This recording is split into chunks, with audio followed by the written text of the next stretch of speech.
नमस्कार, DD news पर आप दो टूक देख रहे हैं। मैं हूं अशोक श्रीवास्तव। नरेंद्र मोदी और नरेंद्र मोदी की सरकार हमेशा चौंकाने वाले फैसले लेने के लिए जानी जाती है। इस वक्त जबकि पूरा का पूरा माहौल जो है देश में, जो पहलगाम आतंकी हमला है, पहलगाम आतंकी हमले के बाद जब पूरा माहौल पाकिस्तान के साथ संबंधों पर था, भारत पाकिस्तान के बीच युद्ध की स्थिति थी। आज लगातार खबरें जो पाकिस्तान से आ रही थी उसमें पाकिस्तान लगभग डरा हुआ था कि क्या होगा, भारत का अगला कदम क्या होगा, भारतीय सेना का अगला कदम क्या होगा, नरेंद्र मोदी का अगला कदम क्या होगा। भारत में भी लगातार बैठकों का दौर चल रहा था। Cabinet committee on security, CCS की बैठक भी होती है, लेकिन इसके बाद सीसीपीए की एक इंपॉर्टेंट बैठक होती है, cabinet committee on political affair की बैठक होती है। और कैबिनेट कमेटी जो राजनीतिक मामलों की कैबिनेट कमेटी है, इस बैठक के बाद बड़ा ऐलान किया जाता है और वो बड़ा ऐलान है देश में जातीय जनगणना कराने का। जी हां, देश में जातीय जनगणना कराने का। भारत में 1931 में आखिरी बार जातीय जनगणना हुई थी, जिसके डेटा रिलीज किए गए थे। इसके बाद से कभी भी किसी सरकार ने जातीय जनगणना के आधार पर जो डेटा थे वो या तो करवाए नहीं, कलेक्ट नहीं करवाए। और यह कहा जाता है कि मनमोहन सिंह सरकार ने जो आखिरी सेंसस हुआ 2011 में, उसके डेटा इकट्ठे तो करवाए लेकिन वो रिलीज नहीं किए। बीते कुछ सालों से देश में जातिगत जनगणना की जो है वो पूरी मांग जो है वो एक राजनीतिक मुद्दा बनी हुई थी। लेकिन ये पहला मौका नहीं, आपको मैं बता दूं, और मैं आपको आज प्रमाणों के साथ बताऊंगा भी, दिखाऊंगा भी। ये पहला मौका नहीं है जब देश में जातिगत जनगणना को लेकर के आवाज उठ रही थी। इससे पहले साल 2010 में भी जातिगत जनगणना की मांग उठी थी, बहुत तेज स्वर में उठी थी, संसद में भी उठी थी।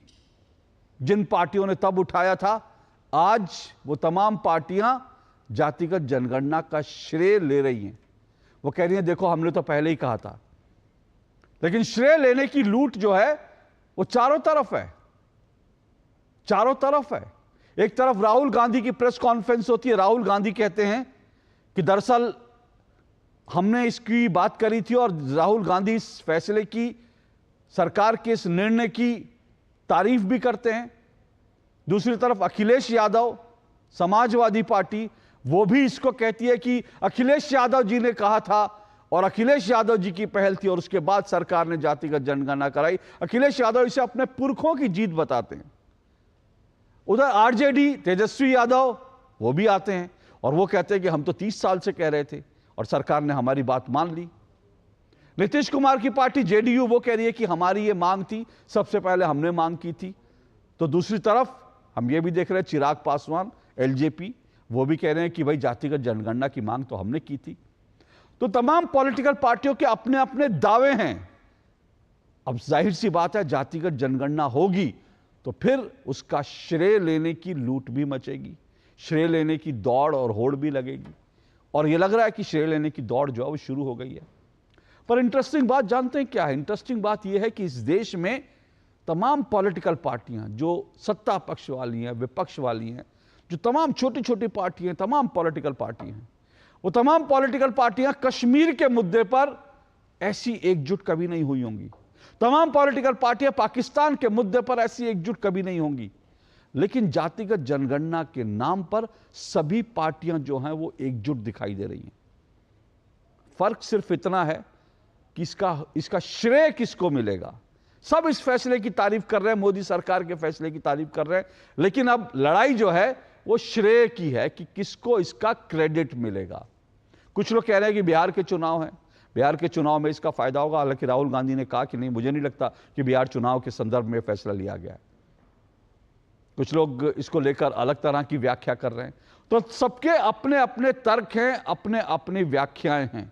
लेकिन बड़ी बात यह है कि फिर से कह रहा हूं कि श्रेय लेने की राजनीति अब शुरू होगी। पर असली बात तो यह है, आखिर नरेंद्र मोदी ने, मोदी सरकार ने, मोदी कैबिनेट ने यह फैसला क्यों लिया, इसको समझना जानना आज बहुत जरूरी है। आखिर मोदी का प्लान क्या है जो किसी ने नहीं सोचा था, जिसका ऐलान आज होगा, उसका ऐलान मोदी सरकार ने कर दिया। तो फिर यह सवाल तो उठना लाजमी है कि जाति जनगणना का ऐलान, आखिर क्या है मोदी का प्लान। इसी मोदी के प्लान को समझने की कोशिश करेंगे दो टूक में। इससे पहले आगे बढ़े, जरा सुनते अश्विनी वैष्णव को, उन्होंने कैसे इसका ऐलान किया और उसके बाद जो राजनीतिक प्रतिक्रियाएं आ रही हैं वो भी आपको सुनवाता हूं। सुनिए जरा।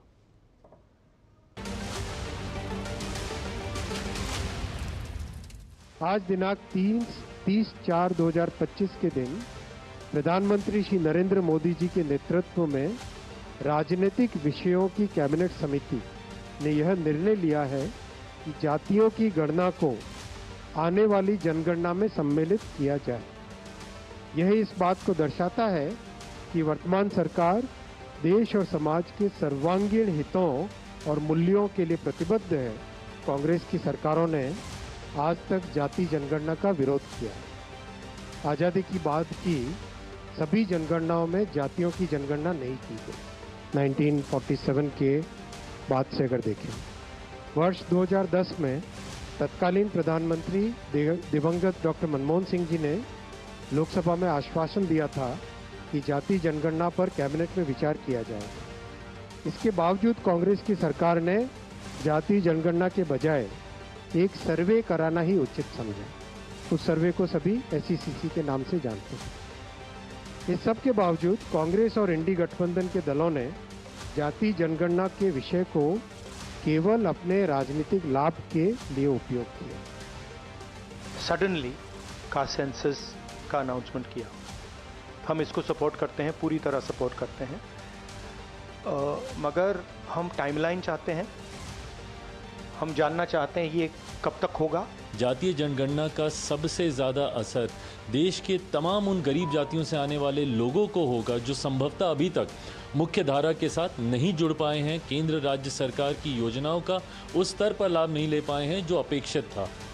तरह से एक झुंझुना पकड़ाने का ही ये प्रयास होगा जरूर कि जातिगत जनगणना होगी। अगर होगी तो डेट क्या है अब बताइए। अब 2 महीना बाद बिहार का चुनाव है और बिहार में इसकी मांग सबसे ज़्यादा उठती रही है, तो ये कहना कि होगी, ये मुझे लगता है कि फिर चुनाव के पहले का एक प्रलोभन देना है जनता।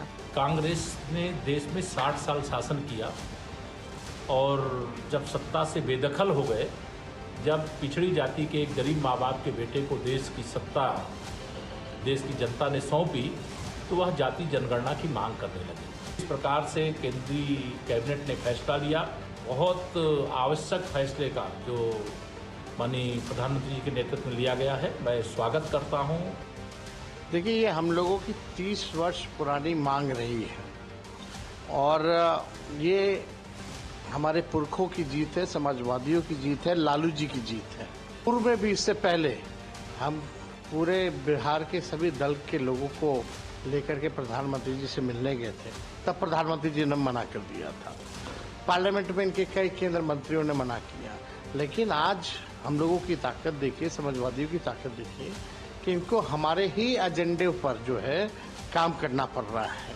हम आदरणीय प्रधानमंत्री नरेंद्र मोदी जी को धन्यवाद देना चाहते हैं कि उन्होंने यह साहसिक कदम उठाया। कांग्रेस पार्टी की सरकार ने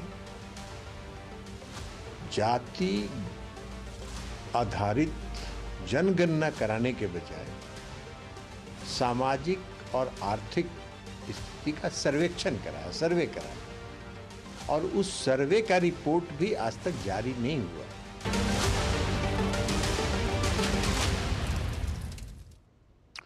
तो ये आपने तमाम जो राजनीतिक बयान हैं वो मैंने आपको सुनवाए और सबके अपने अपने तर्क हैं और पूरी तरह से साफ दिख रहा होगा कि श्रेय लेने की जो है वो होड़ लगी है कि हाँ हमने सबसे पहले कहा, हमने 30 साल पहले कहा, तो हमारी मांग थी।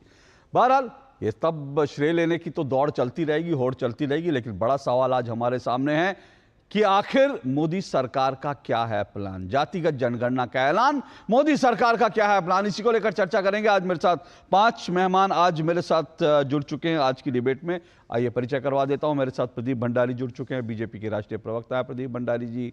मेरे साथ कपीश श्रीवास्तव जी जुड़े हैं, कपिल श्रीवास्तव जी समाजवादी पार्टी के प्रवक्ता हैं। मेरे साथ सैयद जवाद जुड़े हैं, राजनीतिक विश्लेषक हैं, कांग्रेस पार्टी के समर्थक हैं। मेरे साथ अवधेश कुमार जी जुड़े हैं, वरिष्ठ पत्रकार हैं, स्तंभकार हैं। और मेरे साथ स्टूडियो में डी के दुबे जी जुड़े हैं, संवैधानिक मामलों के जानकार हैं। आप पांचों मेहमानों का बहुत बहुत शुक्रिया स्वागत जुड़ने के लिए। शुरुआत प्रदीप भंडारी मैं आज आपसे कर रहा हूं। प्रदीप भंडारी जी, जब पूरे चुनाव के समय जातिगत जनगणना की मांग विपक्ष कर रहा था तो बीजेपी की ओर से नारा आया था, एक रहेंगे तो सेफ रहेंगे, बटेंगे तो कटेंगे। मैसेज ये था कि हिंदुओं को एक होना है, जातियों में नहीं बंटना है। आज ये कहा जा रहा है कि आपने जो फैसला लिया है, क्या उससे हिंदू जाति में बटेगा नहीं? एक रहेंगे तो सेफ रहेंगे का क्या होगा? बिल्कुल भी नहीं बटेगा। एक रहेंगे तो सेफ रहेंगे, ये एक सिविलाइजेशनल कॉल है जो आने वाले 1000 सालों तक जो है जिसको मानना अनिवार्य है। जो अभी ये जो निर्णय लिया गया अशोक जी, ये प्योरली सिर्फ और सिर्फ पॉलिसी मेकिंग में गरीबों तक सरकार का रिक्वायर्ड पॉलिसी पहुंचे और उचित गरीबों तक, हर कास्ट तक पहुंचे, इसीलिए लिया गया है। अगर 2010 में आप याद करेंगे, जब पार्लियामेंट के अंदर स्पीच सेशन चल रहा था, सुषमा स्वराज जी और भारतीय जनता पार्टी का ऑफिशियल स्टैंड यही था कि the BJP supports caste census for policy making. 18 सितंबर 2024 को गृह मंत्री अमित शाह जी ने एक प्रेस कॉन्फ्रेंस करी थी जिसमें उन्होंने कहा था कास्ट सेंसस होगा, आप इंतजार करिए। तो अगर सरकार के 100 रुपए जा रहे हैं तो वो अल्टीमेटली कास्ट हर गरीब को जाना चाहिए जो हर जाति में बिलोंग करता है। तो हमारा मकसद कोई राजनीतिक हथियार के रूप में कास्ट सेंसस को यूज करना नहीं है जो विपक्ष का है। हमारा मकसद इसको पॉलिसी मेकिंग में बेटर डिलीवरी के लिए एक टूल के रूप में इस यूटिलाइज करना है। कांग्रेस पार्टी 2011, 12, 13, 14 के अंदर थी तो उसने कास्ट सेंसस नहीं इंप्लीमेंट किया था। आजादी के पहले जब ब्रिटिशर्स पहला सेंसस लेके आए थे तो उसमें कास्ट को 1871 में फॉर एडमिनिस्ट्रेटिव पर्पस यूज किया जाता था। तो इसका भी जो प्योरली पर्पस है वो पॉलिसी मेकिंग का है। जो एक है तो सेफ है, वो नारा सिविलाइजेशनल कॉल है, क्योंकि हिंदुओं के खिलाफ अगर समाज के अंदर अगर कोई बैर फैला रहा है या नफरत फैला रहा है तो वो कांग्रेस पार्टी फैलाती है, हिंदू आतंकवाद से लेकर कम्युनल वायलेंस बिल तक। तो ये दोनों अलग हैं और इस पहला एक सिविलाइजेशनल कॉल है और ये सिर्फ एक पॉलिसी मेकिंग के लिए लिया गया कदम है। लेकिन प्रदीप जी, सवाल ये बार बार उठता है कि भाई कांग्रेस ये दावा कर रही है, समाजवादी पार्टी ये दावा कर रही है, आरजेडी ये दावा कर रही है, भाई एजेंडा हमारा था और हम लगातार मांग कर रहे थे। कांग्रेस की तरफ से तो और मैं देख रहा था सभी पार्टियों की तरफ से, समाजवादी पार्टी जो है उसके प्रवक्ता सभी ट्वीट करके अखिलेश जी को बधाई दे रहे हैं, कांग्रेस के लोग ट्वीट करके जो है राहुल गांधी को बधाई दे रहे हैं, आरजेडी के लोग तेजस्वी यादव को बधाई, सब कह रहे हैं कि भाई एजेंडा हमारा था और बीजेपी हमारे एजेंडे के सामने झुक गई है। देखिए, अगर यही आर्ग्यूमेंट लेके जाऊं तो भाई इंदिरा गांधी ने कहा था गरीबी हटाओ। 70 साल से कांग्रेस पार्टी कह रही थी कि गरीबी हटाओ, गरीबी हटाओ, पर सबसे ज्यादा गरीबों को गरीबी रेखा से ऊपर लाने का काम तो प्रधानमंत्री मोदी जी ने किया। तो कांग्रेस पार्टी और विपक्ष जो है वो नारा और राजनीति के लिए ये सब इस्तेमाल कर रहा है। हम जो है वो पॉलिसी मेकिंग के लिए कर रहे हैं। और अगर इनके दबाव में हमको आना होता तो फिर 2010 में हमने क्यों कहा था कि भाई हम इसको कास्ट को एज एंटिटी सेंसस के अंदर इस्तेमाल करना चाहते हैं फॉर बेटर पॉलिसी मेकिंग। और 2024 में 18 सितंबर 2024 को क्यों गृह मंत्री जी ने कहा? वो तो हम लोग उसके समय हम लोग तो हरियाणा का चुनाव जीत चुके थे और अभी तो हम तीनों चुनाव जीत चुके हैं। तो अगर सिर्फ हमको राजनीति के लिए इस्तेमाल करना होता तो फिर हमको तो अभी करने की जरूरत नहीं पड़ती। हमारे लिए जैसा कि प्रधानमंत्री मोदी जी ने कहा कि गरीब का हर पैसा गरीब तक पहुंचना चाहिए और जिसको सबसे ज्यादा जरूरत है उस तक पहुंचना चाहिए। राजीव गांधी जी ने तो अपनी सबसे बड़ी स्पीच रिजर्वेशन के खिलाफ बोली, तो क्या हम बोलेंगे कांग्रेस पार्टी का स्टैंड और एजेंडा वो था? और अगर तेलंगाना और कर्नाटक की ये बात करते हैं तो कर्नाटक में कांग्रेस के मंत्री खुद कह रहे हैं कि भाई कास्ट सेंसस वापस लेना चाहिए, ढंग से नहीं हुआ। तेलंगाना के अंदर ऐसा कह रहे हैं, तेलंगाना के अंदर ऑफिशियल्स कह रहे हैं वापस लेना चाहिए। और जब कांग्रेस पार्टी ने 2011 में ये किया, 10-11 के अंदर एसईसी सर्वे किया था, 8 करोड़ से ज्यादा कंप्लेन आई थी। तो कांग्रेस तो सिर्फ राजनीतिक हथियार के रूप में एक जाति को दूसरी जाति से लड़ाना चाहती है। हमारा मकसद ये है कि भाई अगर हमारे पास ये डेटा आएगा तो हम जो सरकार की स्कीमें हैं वो उचित गरीब तक, हर कास्ट तक पहुंचा पाए। ओके, आप कह रहे हैं कि सरकार की जो स्कीम्स हैं उनका फायदा मिले, पॉलिसी मेकिंग में इस डेटा की को लेकर के जो है इसमें मदद मिले। सैयद जवाद, सवाल ये है कि भाई ऐसा लग रहा है कि राहुल गांधी ने तारीफ तो कर दी है, राहुल गांधी ने कहा इस फैसले के साथ हैं और इस फैसले को लेकर उन्होंने तारीफ की है। क्या कांग्रेस को इस बात का एहसास है कि उसका एक मुद्दा जो है वो कांग्रेस के हाथ से चला गया? जी अशोक भाई, बहुत बहुत धन्यवाद आपको और आपके सभी दर्शकों को मेरा जय हिंद जय संविधान।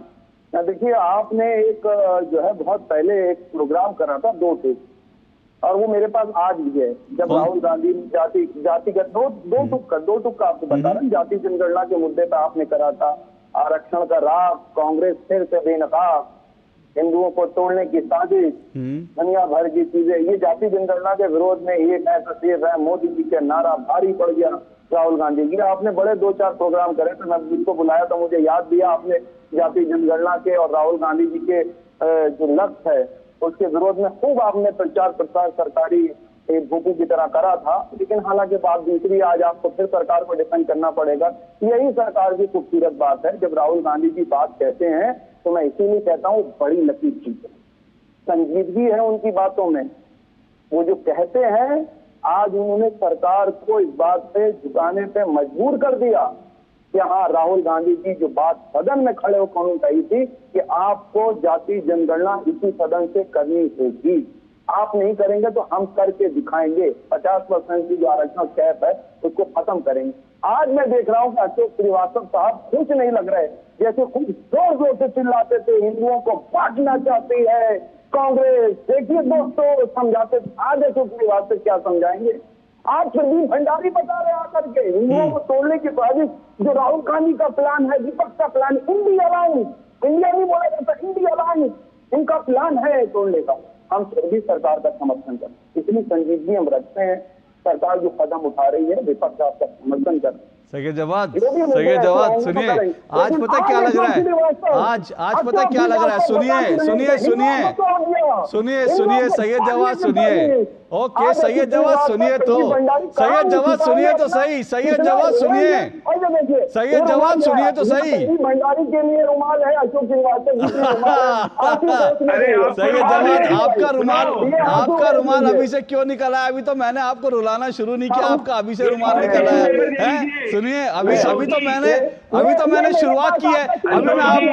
अभी मैं आपको सुनिए ना सैयद जवाद, 1 मिनट आप सुनिए। सैयद जवाद 1 मिनट रुकिए, मेरी बात सुननी पड़ेगी। 1 मिनट प्रदीप जी, 1 मिनट प्रदीप भाई, 1 मिनट। सैयद जवाद रुकिए, सैयद जवाद की आवाज 1 मिनट रोकिए सैयद जवाद की आवाज 1 मिनट रोकिए, सैयद जवाद की आवाज। सैयद जवाद मेरी बात सुननी होगी, 1 मिनट सैयद जवाद मेरी बात सुननी होगी। इनका आवाज बंद कर दी, आवाज बंद कीजिए, मेरी बात सुननी पड़ेगी। आपने आज जो है बीजेपी को छोड़कर अशोक श्रीवास्तव को हमले के लिए चुना, क्योंकि आज आप जो है मोदी पर हमला करने के लिए आपको कोई बहाना नहीं मिला। मोदी ने इसी से साबित होता है, मैंने जो सवाल पूछा था इसी से साबित होता है कि नरेंद्र मोदी ने आप लोगों का हथियार छीन लिया, आप लोगों को बिल्कुल सड़क पर ला दिया। क्योंकि आज सैयद जवाद नरेंद्र मोदी की आलोचना करने की बजाय, मोदी सरकार को घेरने की बजाय अशोक श्रीवास्तव को घेर रहे कि अशोक श्रीवास्तव ने यह प्रोग्राम किया था, अशोक श्रीवास्तव ने यह प्रोग्राम किया था। तो सैयद जवाद सुनिए, मैं आज भी अपनी बात पर कायम हूं, सुनिए। अरे सुनिए तो सही ना।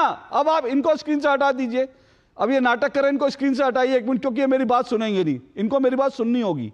इन्होंने इतनी देर तक मुझ पे ज्ञान दिया, अब सैयद जवाद सुनिए, नहीं तो मैं अभी आपको हटा दूंगा, फिर आप रोते रहिए, रुमाल लेकर निकालेंगे तब भी नहीं। आपने मेरे ऊपर ज्ञान दे दिया ना, मेरी बात सुनिए, अब सुनिए, नाटक मत करके सुनिए। पहली बात, अशोक श्रीवास्तव ने जो आज पहला सवाल उठाया, सैयद जवाद ने उस बात को सही साबित कर दिया। क्योंकि आज सैयद जवाद ने प्रदीप भंडारी पर, नरेंद्र मोदी पर हमला नहीं किया। आज सैयद जवाद ने अशोक श्रीवास्तव, दिखाइए सैयद जवाद को, आज सैयद जवाद ने अशोक श्रीवास्तव पर हमला किया, क्योंकि नरेंद्र मोदी ने और मोदी सरकार ने जो फैसला लिया उससे राहुल गांधी के हाथ के तोते उड़ गए हैं, सैयद जवाद के हाथ के तोते उड़ गए हैं। आज उनको कुछ नहीं मिल रहा कि मोदी की आलोचना करे तो करे कैसे। रही बात अशोक श्रीवास्तव की, तो अशोक श्रीवास्तव आज भी इस बात पर कायम है कि जिस तरह से पत्रकारों में तुम्हारी जाति क्या है, जाति बताओ, जाति बताओ, वो हिंदुओं को तोड़ने की कोशिश थी। आपने जाति जाति करके पत्रकारों को पिटवाया। देखिए सैयद जवाद, अभी मैंने शुरू हुआ और सैयद जवाद के आंसू निकल गए, रुमाल निकाल लिया सैयद जवाद ने। सैयद जवाद अभी शुरुआत हुई है, अभी और रुलाऊंगा, अभी आपको एक ऐसी बाइट सुनाऊंगा कि आप रोने पर मजबूर हो जाएंगे। प्रदीप भंडारी रिस्पॉन्ड कीजिए आप। मैं क्या कहूं अशोक जी, ये सैयद भाई आपको मैं थोड़ा सा टिश्यू पेपर के जरिए जो आंसू आएंगे उनको पोंछ लीजिएगा, क्योंकि अब राजनीति किस मुद्दे पे करोगे? राजनीति मुझे करने के लिए कुछ बचा ही नहीं, क्योंकि कांग्रेस पार्टी ने 12 साल का प्लान बना लिया था किसी चीज पे राजनीति करने के लिए, अशोक जी। तो आज इनके हाथ से एक राजनीतिक हथियार चला गया है, और आज ग्राउंड पे हर व्यक्ति यही कह रहा है कि भले 10% गरीब को आरक्षण देने की बात हो, ओबीसी को कॉन्स्टिट्यूशनल स्टेटस देने की बात हो, या अब एक कास्ट सेंसस करके लोगों को पॉलिसी मेकिंग के जरिए बेहतर स्कीम्स देने की बात हो, मोदी जी ही कर सकते हैं। और बात रहे हिंदू हृदय सम्राट की, तो प्रधानमंत्री नरेंद्र मोदी जी के गवर्नमेंट ने ही अयोध्या में प्रभु श्री राम का मंदिर बनाया है। अयोध्या के बाद में काशी और बनारस पे भी हम कायम हैं, और आने वाले समय में आप देखेंगे कि क्या होगा, हम कहीं भटके नहीं है, और एनआरसी पे भी हम नहीं भटके हैं, और पाकिस्तान के आतंकियों को भी मुंह तोड़ जवाब मिलने वाला है। चलिए ठीक है, मैं आगे बढ़ूंगा, लेकिन ये बात जरूर कह दूं कि आज के विषय को लेकर या वैसे भी, एक मिनट सैयद जवाद, एक मिनट रुकिए, कपीश जी को भी ले लूं, मैं आऊंगा आपके पास। सैयद जवाद रुकिए, एक मिनट सुनना पड़ेगा आपको, बाकी मेहमान भी हैं। मैं एक बात बड़ा साफ कह दूं, देखिए हिंदुओं को जाति में तोड़ने का, इसका मैं पहले भी, क्योंकि मैं विषय नहीं हूं, फिर से बता रहा हूं, मैं पहले भी विरोध करता रहा था, अब भी विरोध करता रहूंगा। आप घर घर जाकर जाति जनगणना करने वाले जाति पूछें, वो अलग बात है, लेकिन नेता सभा में खड़े होकर तेरी जाति क्या है, पत्रकारों से तेरी जाति क्या है, तू किस जाति का है, मैं इसका पहले भी विरोध कर रहा था, आज भी विरोध करूंगा, ठीक है? क्योंकि अशोक श्रीवास्तव अगर यहां पर है और अशोक श्रीवास्तव यहां बैठा है तो अपनी जाति के आधार पर नहीं बैठा, मैं अपनी काबिलियत के आधार पर बैठा और सवाल मैं पूछता हूं। अपनी जाति के आधार पर बैठे अशोक जी, मुसलमानों में भी जाति जनगणना होने वाली है, ये सिर्फ हिंदू तक सीमित नहीं है। तो एक चीज एक दिन, तो वो तो अच्छी बात है सर, वो तो अच्छी बात है, शायद सैयद जवाद का रुमाल आज इसीलिए निकला है क्योंकि मुसलमानों की भी जाति जनगणना होने वाली है। थोड़ा सा बताना चाहता हूँ कि भाई सैयद भाई, मुसलमानों में भी जाति है, सुनो, अंसारी, बैगर, चिकवा, दुनिया दानी, सैयद जवाद को भी अपनी जाति, सैयद जवाद को भी अपनी जाति बतानी पड़ेगी। अब तो सैयद जवाद, और सबसे इंटरेस्टिंग बात यह है, मैं तो कह रहा हूं सबसे इंटरेस्टिंग बात यह है कि अब तो राहुल गांधी को भी अपनी जाति बतानी पड़ेगी। बहरहाल मैं कपीश श्रीवास्तव आ रहा हूं। सैयद जवाद रुकिए, बोलिए जल्दी। हाँ, एक अशोक भाई, जो देते ना थे जवाब उनके भी सलाम आने लगे, और मेरा वक्त बदला तो मेरे नींद पर आम आने लगे।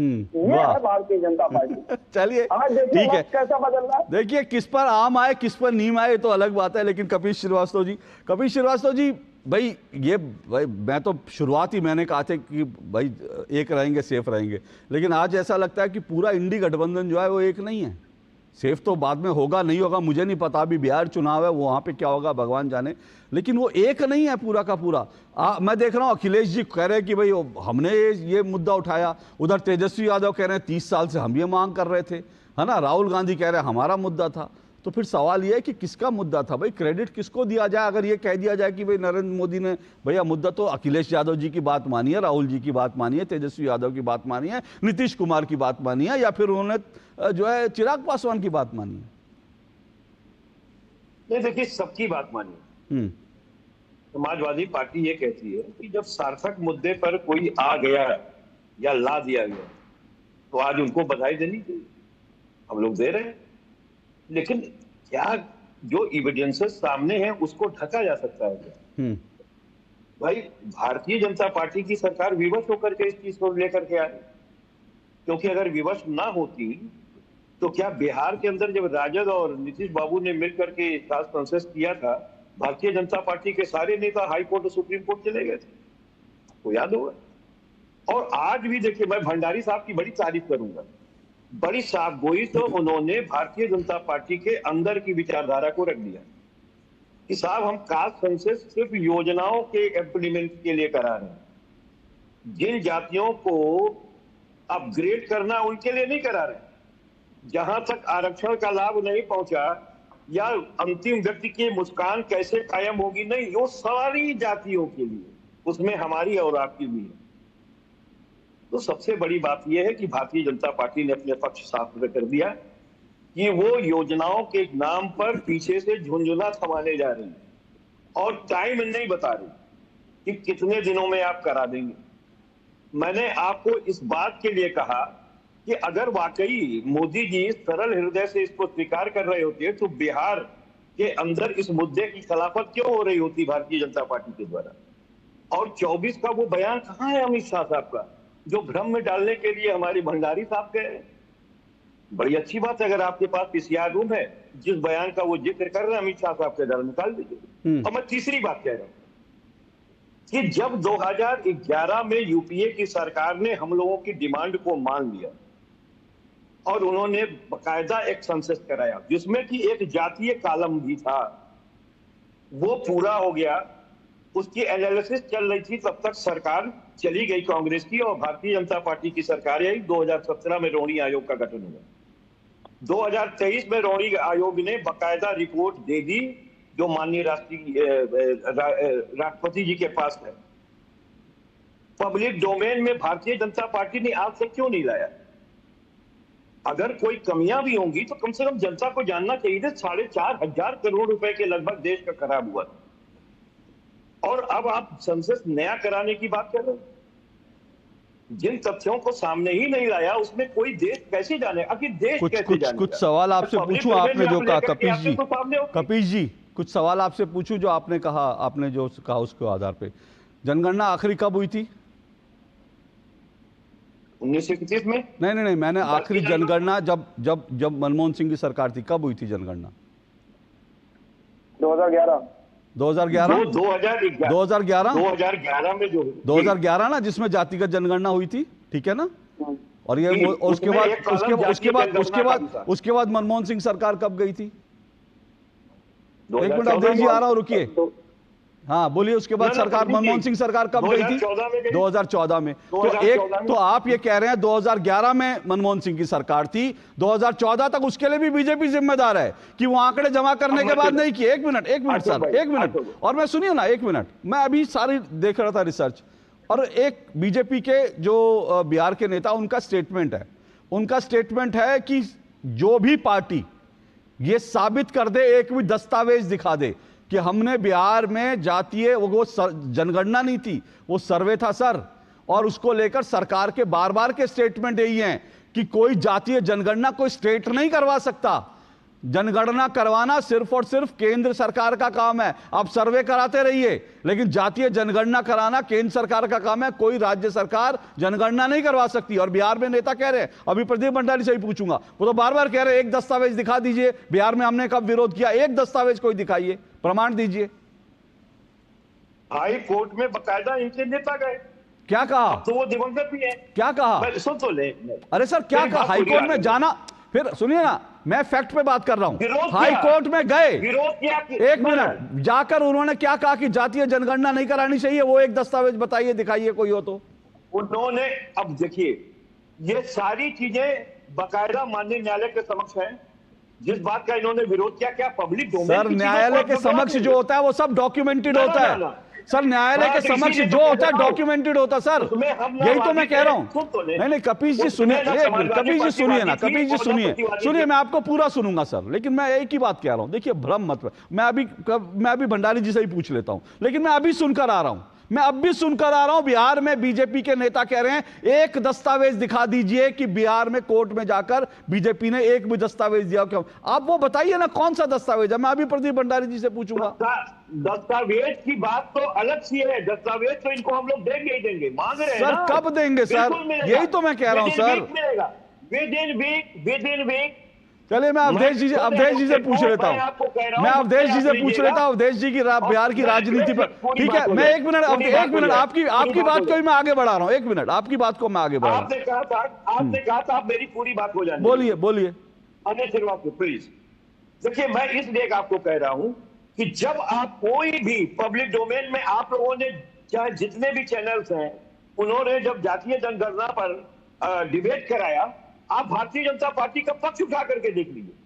वो लोग कहते थे कि ये तो बांटने की राजनीति हो रही है, ये कतई नहीं होना चाहिए, ये देश हित में नहीं है। और अब कह रहे हैं साहब देश हित में।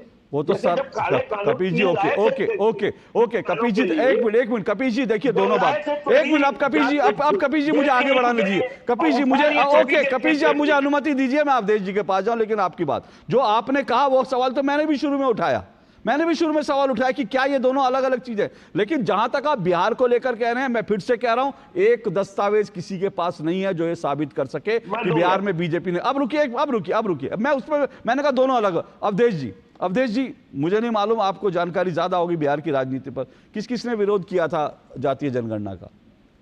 नहीं, उससे पहले तो ये जानना जरूरी है कि 2011 की जो जाति गणना हुई थी, जिसको कपीश जी बता रहे हो, जाति गणना थी ही नहीं। उसका इतना विरोध हुआ यूपीए सरकार के अंदर, गृह मंत्री पी चिदम्बरम ने विरोध किया कि हम नहीं कराएंगे, प्रणब मुखर्जी की अध्यक्षता में एक जीओएम बनी और अंत में निर्णय हुआ कि इसको सेंसस कमिश्नर नहीं कराएगा, इसको हम कराएंगे ग्रामीण विकास मंत्रालय से। उसका नाम दिया गया सामाजिक आर्थिक सर्वेक्षण, ध्यान रखिए। और जब वो रिपोर्ट आई तो उसको जनगणना की रिपोर्ट जारी हो गई, लेकिन वो नहीं हुई। नरेंद्र मोदी सरकार ने, कैबिनेट ने फैसला किया कि हम उस रिपोर्ट को जारी कर रहे हैं।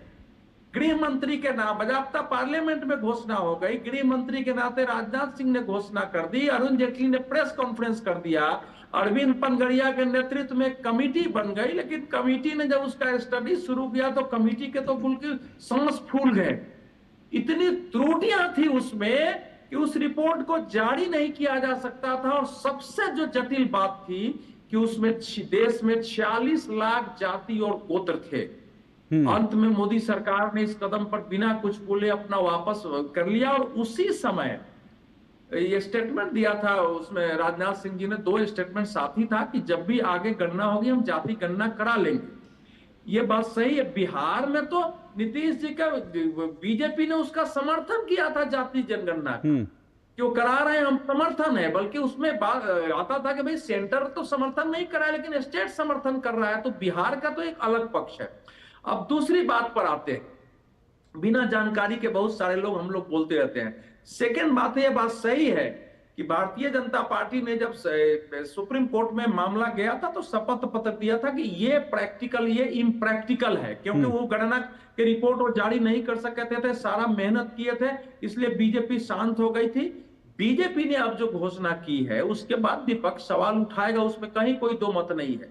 लेकिन 2024 के लगभग अगस्त में ही यह तय हो गया था कि ये पूरा एक इंटीग्रल जनगणना इस बार होगी।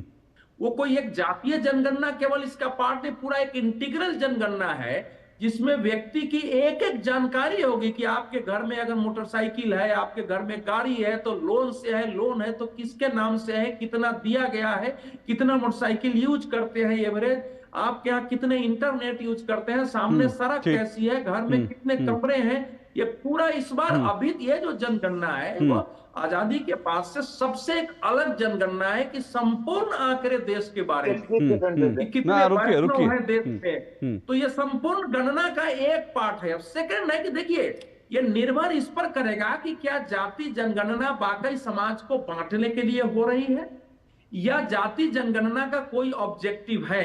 ये तो जब सामने आएगा कि हम ये जनगणना क्यों करा रहे हैं, उसमें ऑब्जेक्टिव लिखा होगा हम क्यों करा रहे हैं, तो ऑब्जेक्टिव देखने से होगा। ठीक है, मैं इस पे रुकिए, मैं आपको रोक रहा हूं, मुझे एक ब्रेक लेना, मैं आऊंगा अवधेश जी, मैं थर्ड बात पे आऊंगा, ये इसके उद्देश्य पर भी आऊंगा। लेकिन एक बात और भी है कि जनगणना आएगी तो फिर उस मोदी सरकार का प्लान क्या, इसको भी समझना होगा। कभी जी रुकिएगा एक मिनट, सैयद जवाद आऊंगा, एक छोटा सा मैं ब्रेक ले रहा हूं। पहले मुझे जो है हमारे साथ डीके दुबे जी, उनके पास भी जाना, फिर मैं एक एक करके सबके पास आऊंगा इस छोटे से ब्रेक के बाद। सस्ते वाले दाल मसाले स्वाद हुआ बेकार, MDH की हल्दी मिर्ची धनिया करे कमाल, ये रंग दे, ये खुशबू दे, ये तीखा, ये कम पड़े, क्या निराला MDH मसाला। यार मार्केट कैसा ऊपर नीचे होता है, याद रख, करियर, इन्वेस्टमेंट और लाइफ में ऊपर नीचे होता रहता है यार। वो तो है, बस भाई डटे रहे, तभी तो अपने सपने पूरे कर सकता है। सही है, लाइफ और म्यूचुअल फंड्स में लॉन्ग टर्म सोचना सही है। सही है। म्यूचुअल फंड निवेश बाजार जोखिमों के अधीन है। योजना से जुड़े सभी दस्तावेजों को ध्यान से पढ़ें। जो लक्ष्य चुना था समझ आने लगा है। GLA यूनिवर्सिटी, उच्च लक्ष्य की निश्चित प्राप्ति।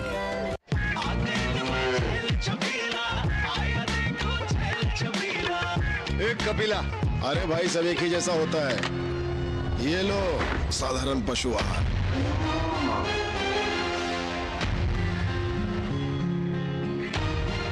इस देश की हर माँ, बच्चे, बूढ़े, जवान, खिलाड़ी, डॉक्टर, इंजीनियर, सबको गाय भैंस की दूध की शक्ति पर भरोसा है। और जब इन पशुओं को कपिला पशु आहार मिलेगा, तभी तो दूध सिर्फ ज्यादा ही नहीं, शक्ति से भरपूर भी होगा।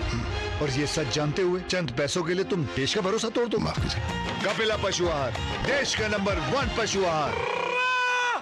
जब धरती चीर कर निकलता है लोहे का पत्थर और मिलता है मोंगिया के जोश से, फिर तपता है, पिघलता है और बनता है फौलाद। अब होता है सरिया सारी खूबियों के साथ। मोंगिया स्टील, मजबूत देश का मजबूत सरिया। अब आया असली स्वाद। अब आया स्वाद। जब स्वाद के पड़े हो लाले तो MDH का चंकी चाट मसाला डालें। MDH का चंकी चाट मसाला। MDH।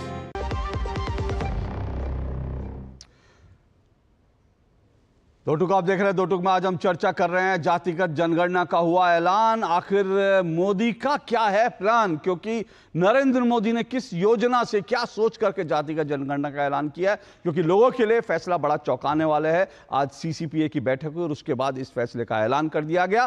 तमाम पॉलिटिकल पार्टियां जो है इसका स्वागत कर रही हैं, विरोध करने के लिए कुछ नहीं है। ज्यादा से ज्यादा लोग ये कह रहे हैं कि भाई ये मोदी सरकार इसकी तारीख बताए, कब ये ऐलान होगा, कब ये जातिगत जनगणना होगी। इस तरह की लेकर तमाम तरह की चीजें कही जा रही है, लेकिन इसका विरोध जो है किसी ने भी नहीं किया अब तक। इसी को लेकर हम चर्चा कर रहे हैं। मेरे साथ प्रदीप भंडारी जुड़े हुए हैं, बीजेपी के राष्ट्रीय प्रवक्ता हैं। सैयद जवाद राजनीतिक विश्लेषक हैं, मेरे साथ जुड़े हुए हैं। कांग्रेस पार्टी के समर्थक हैं। कपीश श्रीवास्तव जी मेरे साथ जुड़े हुए हैं, समाजवादी पार्टी के प्रवक्ता हैं। और मेरे साथ DK दुबे जी, संवैधानिक मामलों के विशेषज्ञ हैं। DK दुबे जी, भाई आज तक तो नहीं हुआ, संविधान जब बना उसके बाद से जातिगत जनगणना तो भारत में हुई नहीं। अब जब हो रही है तो कैसे इसको देखेंगे आप संविधान के आईने में? देखिए, ये जो जिनका मेरा अपना विचार है, ये लोग जो भी कह रहे हैं कि जातीय जनगणना नहीं हुई, वो कंप्लीटली करेक्ट नहीं है। इसलिए नहीं है क्योंकि कमीशन बनाने का जब हमने प्रावधान रखा था कॉन्स्टिट्यूशन में, जब हमने SC ST को रिजर्वेशन की बात की थी, क्योंकि पहले OBC रिजर्वेशन तो 1989 के बाद आया और SC ST रिजर्वेशन भी आर्टिकल 15(4) में था, 16(4) में नहीं था, वो पहले संविधान संशोधन से आया। तो उस समय SC ST कमीशन की व्यवस्था करी गई। अब SC ST कमीशन कैसे रिकॉग्नाइज करेगा और कैसे पता करेगा? तो जाहिर सी बात है कि उसको आंकड़े करेक्ट करने पड़ेंगे, आंकड़े इकट्ठे करने पड़ेंगे। आपको याद है अभी पश्चिम बंगाल ने कुछ मुस्लिम जातियों के लिए आरक्षण की व्यवस्था की थी, सुप्रीम कोर्ट मामला आया। सुप्रीम कोर्ट में राज्य सरकार से सुप्रीम कोर्ट ने पूछा कि आपके पास आंकड़े क्या हैं, किन आंकड़ों के आधार पर आप ये रिजर्वेशन दे रहे हो? तो उन्होंने कहा भाई अगली तारीख में हम लेकर आएंगे। अगली तारीख में, अभी रिसेंटली 2 हफ्ता पहले, अगली तारीख में जब उनके वकील खड़े हुए तो उन्होंने कहा साहब हम इस योजना को विड्रॉ करते हैं और अब की बार हम आंकड़ों के साथ इसको जारी करेंगे। आंकड़े ले लेंगे तब हम जारी करेंगे। आंकड़े ले लेंगे क्योंकि कोई ऐसा कमीशन हमारे पास नहीं है जो मुसलमानों की जातियों के बारे में उन्होंने कुछ बनाया हो, कोई आंकड़ा निकाला हो। इसलिए रिजर्वेशन जब भी लागू होता है तो बिना आंकड़े के नहीं हो सकता। सुप्रीम कोर्ट की बड़ी रूलिंगें हैं इस मामले में। अब दूसरी बात जो इसमें आती है कि भाई OBC रिजर्वेशन तो हो गया, लेकिन रिजर्वेशन होने के बाद आंकड़े, तो उन आंकड़ों के लिए आज की सरकार ने, मौजूदा सरकार ने OBC कमीशन बनाया, उसको कॉन्स्टिट्यूशनल स्ट्रक्चर दिया ताकि वो उस विधि को पूरा कर सकें। ठीक। आपको याद होगा कि ये जो जाट आरक्षण की बात आई थी, राज्य सरकार, केंद्र सरकार ने सीधा लागू कर दिया था। सुप्रीम कोर्ट में गया तो सुप्रीम कोर्ट ने कहा डेटा लेकर आओ। सुप्रीम कोर्ट में डेटा नहीं दे पाए तो उन्होंने कहा बिना डेटा के, बिना OBC कमीशन के या SC ST कमीशन के कोई भी डेटा आप नहीं, कोई भी रिजर्वेशन आप कर नहीं सकते, हमें डेटा चाहिए, बिना डेटा के रिजर्वेशन हो ही नहीं सकता। रिजर्वेशन इन प्रमोशन में भी यही राइडर लगाया सुप्रीम कोर्ट ने और उन्होंने कहा कि बिना डेटा के प्रमोशन में रिजर्वेशन का आंकड़ा अपने को दीजिए, उसके बाद इसको लागू करिए। ये भी सुप्रीम कोर्ट की रूलिंग है। इसलिए बिना आंकड़े के रिजर्वेशन हो ही नहीं सकता। वो अलग बात है कि वो आंकड़ा SC ST कमीशन इकट्ठे करता है, OBC कमीशन इकट्ठे करता है, या जो भी हम कमीशन बनाते हैं वो आंकड़े इकट्ठा करता है। अभी क्या सरकार ने किया है कि उसको कॉन्स्टिट्यूशन में सही से आर्टिकल 15(4) 16(4) लागू हो, उसके लिए जो जाति जनगणना होती, जो जनगणना होती, उसमें जाति आंकड़ा भी आना चाहिए। अब जाति आंकड़ा आने का एकदम अचानक जो मुझे समझ में आया कि सरकार पिछले 10 वर्ष से क्यों नहीं एक्टिव थी। देवेंद्र सिंह का जजमेंट आया सुप्रीम कोर्ट का, बड़ी बेंच का, कॉन्स्टिट्यूशनल बेंच का जजमेंट आया, अभी हाल ही में आया। देवेंद्र सिंह के जजमेंट में ऑनरेबल सुप्रीम कोर्ट ने यह कहा कि जो दलित और महादलित, पिछड़ा और अति पिछड़ा है, इसका बाइफर्केशन करना है, और जिसके पास अभी तक योजना का लाभ नहीं पहुंचा या रिजर्वेशन का लाभ नहीं पहुंचा वो पहला अधिकारी है। फिर सुप्रीम कोर्ट ने उसी में कह दिया कि भाई इसमें SC ST में भी ये जो क्रीमी लेयर है वो लागू होने चाहिए। ओबीसी में तो ऑलरेडी सुप्रीम कोर्ट का जजमेंट था ही। तो ये जिस समय मामला आया तो हमने देखा होगा कि देश भर में ये जाति आधार पर खेलने वालों ने खूब विरोध किया था।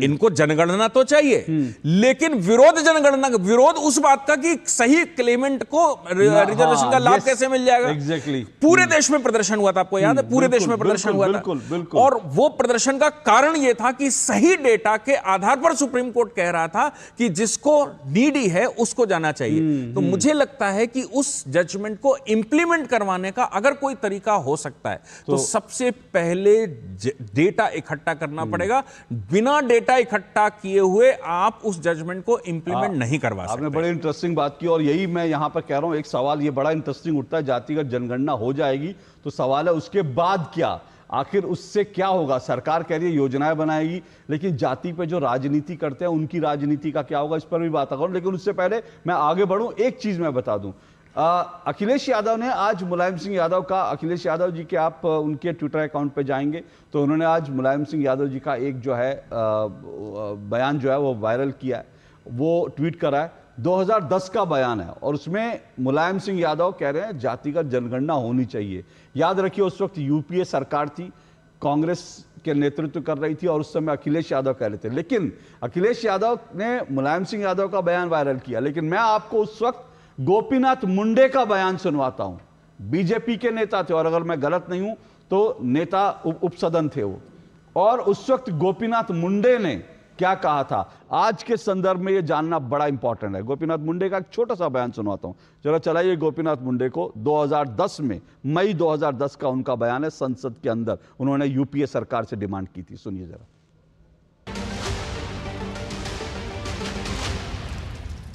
अध्यक्ष महोदय, ये मामला जनसंख्या का है। अगर 80 साल जनसंख्या ओबीसी की गणना नहीं हो, क्या एक कॉलम भरना है, शेड्यूल कास्ट, शेड्यूल ओबीसी, और ओबीसी लिख के आपने कास्ट लिखेगा, उसमें नुकसान क्या है सरकार का? उनका किसी ने मांग नहीं की, सारी ओबीसी संगठन देश में मांग कर रही है कि जनसंख्या इसके सेंसस होना चाहिए, ये मांग उठा रही है।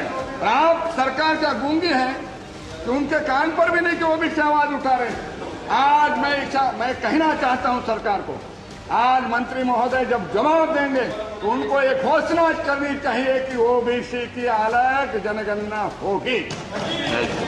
अगर नहीं करेंगे तो ओबीसी का, एसटी एससी का है, एसटी एससी एंड ओबीसी, अगर नहीं करेंगे तो 75% पॉपुलेशन का हिस्सा आप लोगे।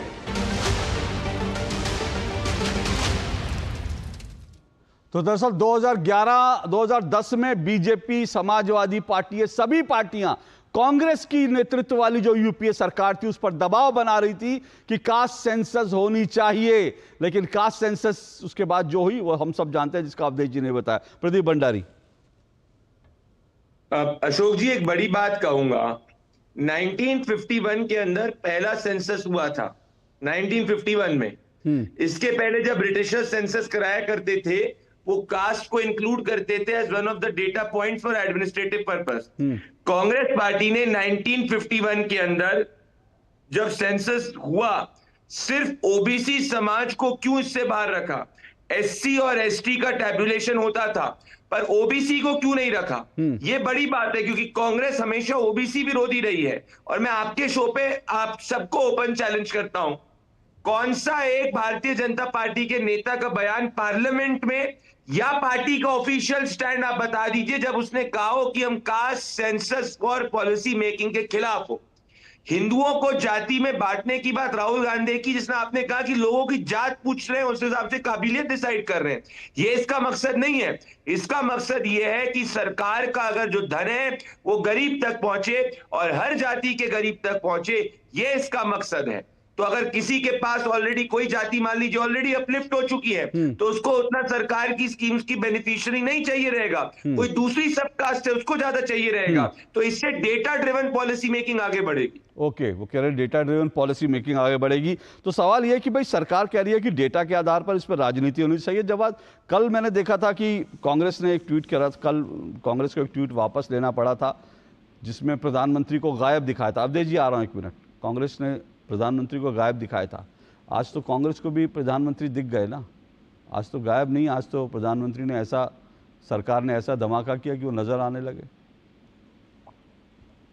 नहीं, देखिए क्या है अशोक भाई, हम चाहते हैं कि समाज में समानता हो और सभी को अधिकार बराबरी के अकॉर्डिंग मिले। ये तो राहुल गांधी जी ने सदन में खड़े होकर के कहा और आदरणीय प्रधानमंत्री जी जब चुनावी रैली 2024 का चुनाव कांग्रेस ने इसको लीड करने की कोशिश करी और लीड करा दी। राहुल गांधी जी के एजेंडा जो राहुल गांधी जी ने सेट करा, इसके विरोध में पूरी भारतीय जनता पार्टी और माननीय प्रधानमंत्री जी की स्पीच है, अगर कहिएगा तो मैं भी निकाल करके वो भी सुना दूंगा।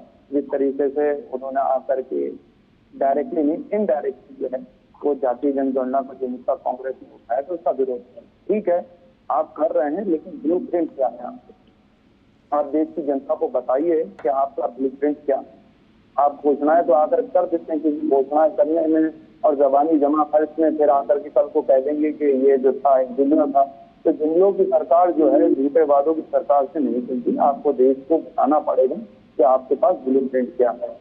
उस ब्लू प्रिंट के आगे आपको अगर जो है विपक्ष की सजेशन चाहिए है ऑन अ पॉजिटिव नोट, तो आप लीजिए और हम आपको सहयोग करेंगे, इसका विरोध नहीं करेंगे, जाति सहयोग करेंगे। फिर कह रहे हैं, लेकिन आपको बताना पड़ेगा कि आप जो है आप कब तक कराएंगे, आधार क्या लेंगे। प्रदीप, आपका प्रदीप वो ब्लूप्रिंट पूछ रहे हैं, आप मुझे एक मिनट, मुझे बस एक छोटे से ब्रेक की परमिशन दीजिए। प्रदीप ब्लूप्रिंट बताएंगे, फिर मैं कपीश जी और अवधेश जी के पास आता हूँ इस छोटे से ब्रेक के बाद। जी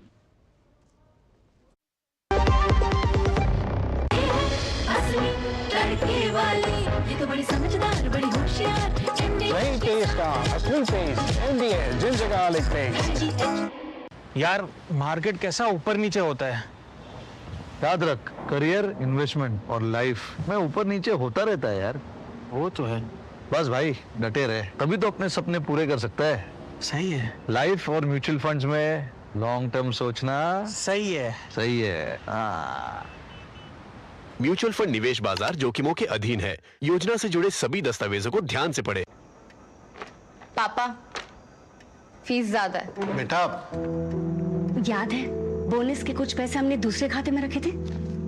2 साल से खाते में कोई लेन देन नहीं हुआ है, शायद इनऑपरेटिव हो गया होगा। तो अब बैंक जाके या वीडियो केवाईसी से केवाईसी अपडेट कराओ, खाता होगा एक्टिव, एकदम फ्री। चलो। कहाँ? एडमिशन कराने। खाता हुआ एक्टिव। आरबीआई कहता है जानकार बनिए, सतर्क रहिए। जो लक्ष्य चुना था समझ आने लगा है। जीएलए यूनिवर्सिटी, उच्च लक्ष्य की निश्चित प्राप्ति। शादी का किचन मैं के जहाँ, गोल्डी किचन किंग मसाले हो वहाँ। गोल्डी लाई है फ्रेश लॉक टेक्नोलॉजी, जो रखे मसालों को हर समय फ्रेश।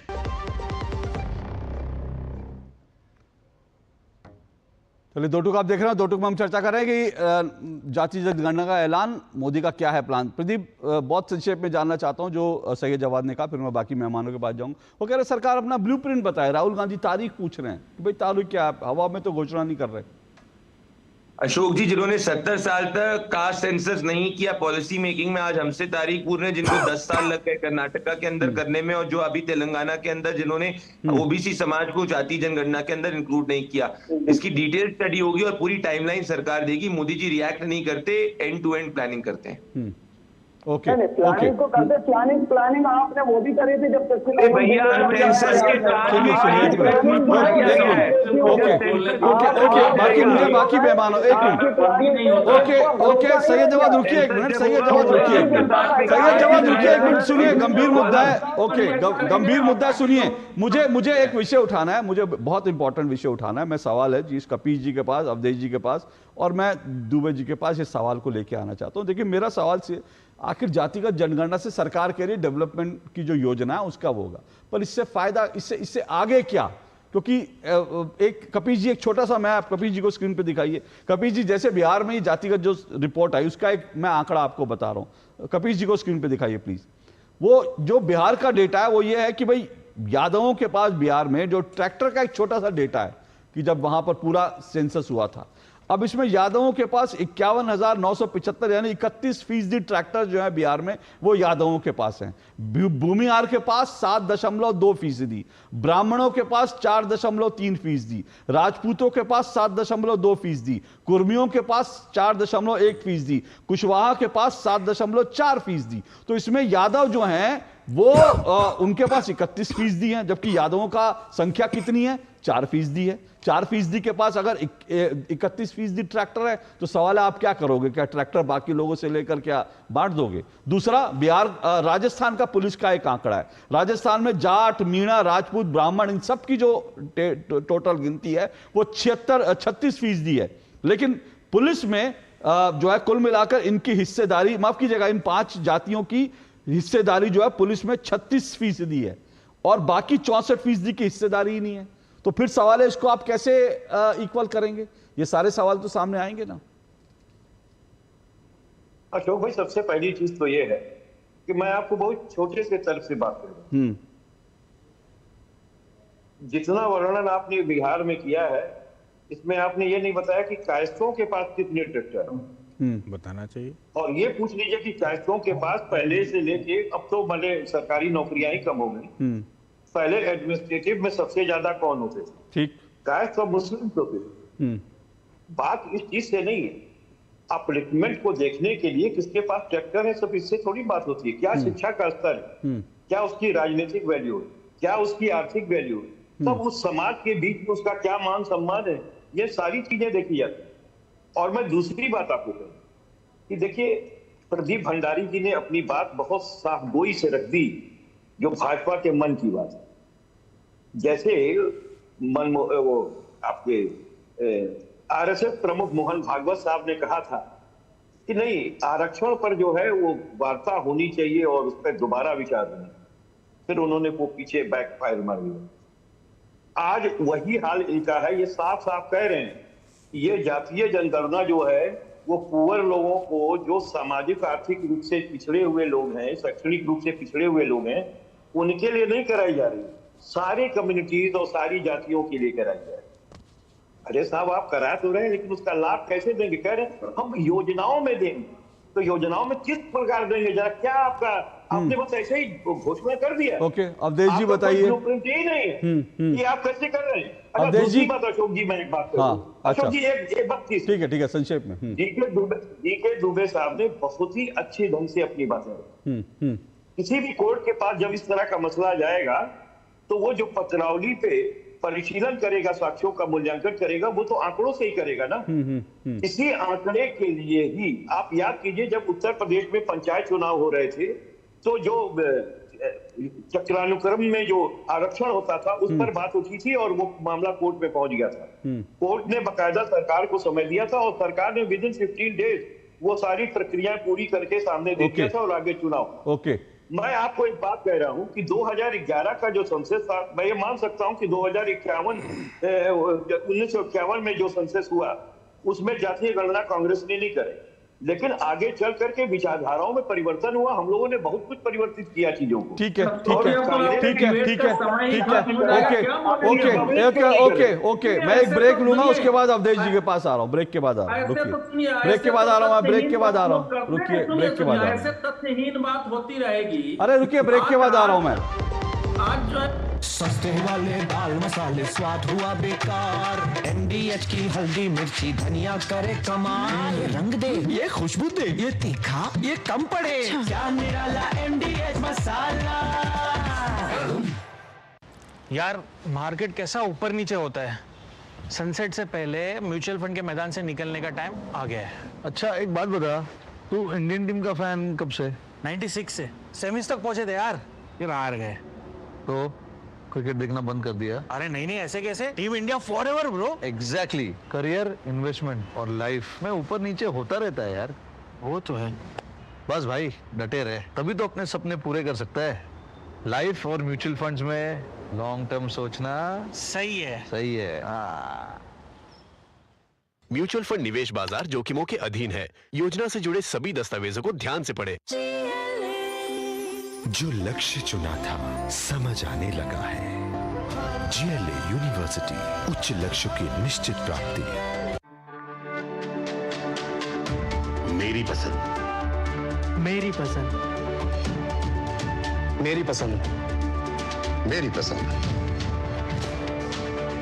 हमारी पसंद, हम सबकी पसंद।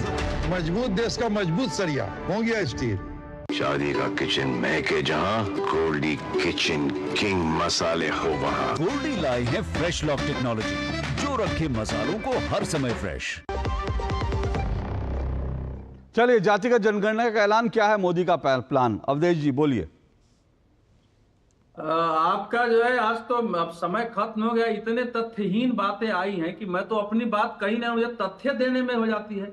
देखिए, नरेंद्र नेहरू जी की पहले कैबिनेट नहीं संविधान सभा में इस पर बहस हुई थी। संविधान सभा में बहस हुई और माना गया था कि जाति जनगणना अंग्रेज देश को, समाज को बांटने के लिए करते थे। और पहले कैबिनेट ने निर्णय किया था कि भाई हमको अनुसूचित जाति जनजाति यानी दलितों की और जनजातियों की जनगणना हम कराएंगे, क्योंकि इनको हमको 10 वर्ष के लिए आरक्षण देना है आगे। तो वो जनगणना आज तक हो रही है, उसमें कहीं कोई समस्या नहीं है। और वो उनको उनकी जनसंख्या के आधार पर आरक्षण मिलता है 15% और 7.5%। लेकिन ये माना गया कि भाई उस जनगणना के परिणाम ये हुए थे कि हिंदू समाज के बड़े वर्ग ने मुस्लिम लीग को मतदान पक्ष में मतदान देके और देश के विभाजन में भूमिका निभा दी। पूरा बंगाल से लेके आज जो बड़ा पार्ट है उन्हीं लोगों ने वोट डाल दिया था मुस्लिम लीग के साथ जाके, बड़े बड़े नेता चले गए थे। तो इसलिए दूसरी बात आती है कि 2011 की जनगणना को जब मोदी सरकार ने कहा कि जारी करेंगे, तो संसद के अंदर मुलायम सिंह यादव जी ने उसका विरोध किया है, आरजेडी ने विरोध किया है, बाहर विरोध हुआ है कि जाति की जनगणना की रिपोर्ट जारी मत करो। क्यों? तो इससे बीजेपी को लाभ हो जाएगा। तो सवाल यह है कि आप अगर इसलिए जनगणना कराना चाहते थे कि भैया हमको लाभ हो, क्या नरेंद्र मोदी सरकार का उद्देश्य केवल इतना ही है कि हमको उसके आधार पर आरक्षण देना है? बिल्कुल नहीं हो सकता है। अभी उसका उद्देश्य आना दीजिए। आज कपिल जी जो है बिना तैयारी के आए हैं और उल्टी बातें कर रहे हैं। आपकी पार्टी 2011 की जनगणना सुनिए, ये तो सुनिए, ये सारी चीजें तो अभी लंबी लड़ाई चलेगी, लंबी बहस भी होगी उनके। कपिल जी जनगणना आ रही है, उसके आधार पर जो इस समय किया जाए, लेकिन ये फैक्ट है कि इसका ऑब्जेक्टिव सोच समझ के दिया जाएगा। ओके, सबकी आवाज डीके दुबे जी 30 सेकंड में क्या होगा, क्या इससे सरकार क्या योजनाएं बना लेगी? क्या देखिए, होगा ये कि पिछली जनगणना में 45 लाख जातियां निकल कर आई हैं और उनके लीडर किसी एक जाति से आते हैं। जैसे ही ये 45 लाख का पेंडुलम खुलेगा और 45 लाख में सब डिवीजन दिखाई पड़ेगा, उनके संसाधन दिखाई पड़ेंगे, उनकी रिसोर्सेज दिखाई पड़ेंगे, उसके बाद सही फैसला होगा कि वाकई में ये जो ओबीसी और SC/ST पॉलिटिक्स है, ये पॉलिटिक्स कितनी सरवाइव करेगी। एग्जैक्टली ये पता लगेगा इस योजना से, ये जो कल हुआ है। और मुझे लगता है ये स्वयं विरोध करेंगे, आप देखिए, और इसीलिए इन्होंने विरोध पीछे भी किया। यानी कुछ परिवार जो हैं वो जातियों के नाम पर उनकी राजनीतिक जो रसूख है वो भी, उसको भी धक्का लग सकता है। बहुत बड़ी चीज कही है डीके दुबे ने। यानी जो परिवार जो है जातियों के नाम पर आज राजनीति कर रहे हैं, उनकी अपनी जो है आधार जो है वो बिखर सकता है। ये बड़ी चीज होगी, लेकिन इस पर डिबेट चलती रहेगी क्योंकि आज बहुत इंपॉर्टेंट डेवलपमेंट है देश की राजनीति में। फिर आज इतना ही समय था, आपसे फिर कल मुलाकात होगी। फिलहाल इजाजत दीजिए, नमस्कार।